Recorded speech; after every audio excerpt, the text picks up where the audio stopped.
Hi friends, ఈరోజు తుమ్మికూర పప్పు చేశాను. సింపుల్గా దీనికి ఒక పెద్ద ఉల్లిపాయ, ఒక 10 పచ్చిమిర్చి, మీ స్పైసీకి తగ్గట్టుగా తుమ్మికూర, కొద్దిగా పచ్చి చింతకాయ ఈ మాత్రం సరిపోతాయి. వీటితో చాలా ఈజీగా చేసుకోవచ్చు.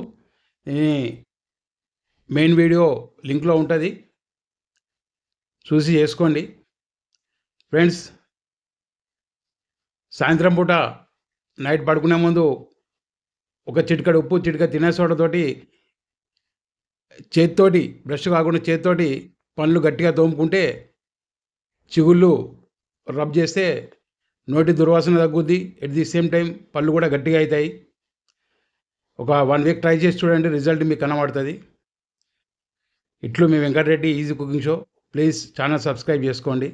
Thank you.